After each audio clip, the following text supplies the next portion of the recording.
Language is one of the most powerful tools for connection and influence.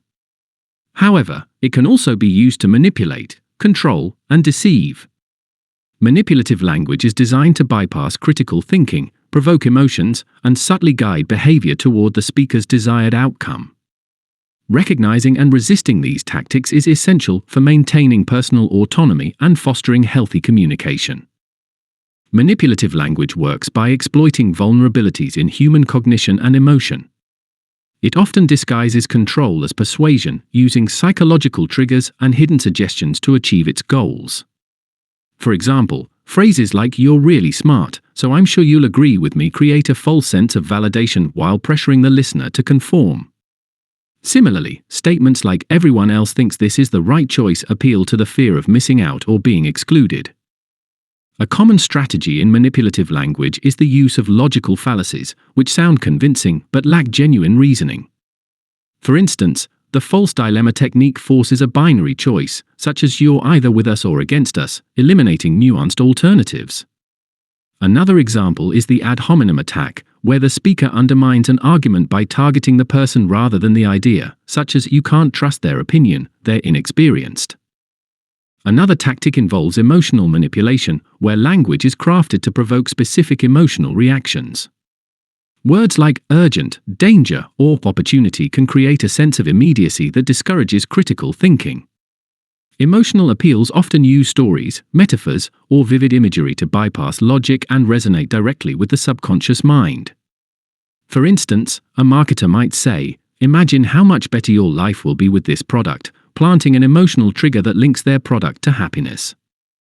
Manipulative language also often relies on ambiguity and vagueness. By using phrases like "some people say," or "studies show," without providing concrete details, the speaker creates an illusion of credibility while avoiding accountability. Similarly, loaded questions, such as "why don't you care about solving this issue?" force the listener into a defensive position, subtly framing the speaker's perspective as correct.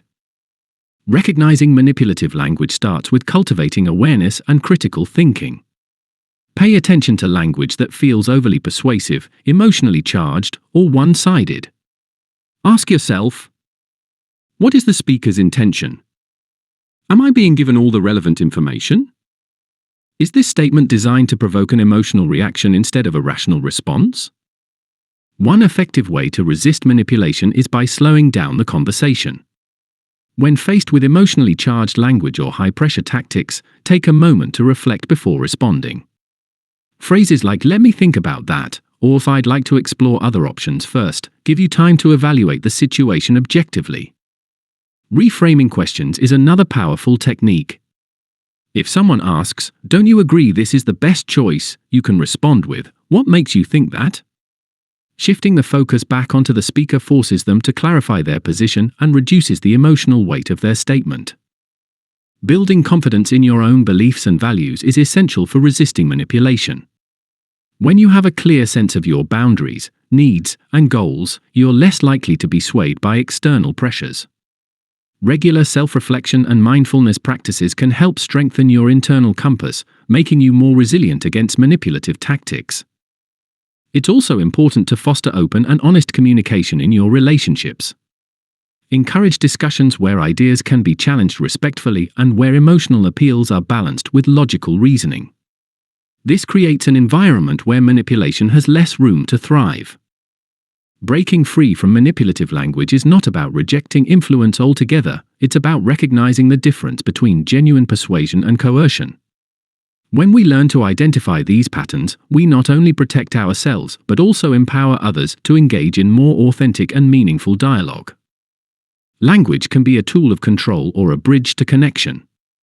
By understanding how manipulative language operates and learning to resist it, we reclaim the ability to think critically, act consciously, and communicate authentically. The more aware we become, the less likely we are to be controlled by words, and the more we can shape our own narrative.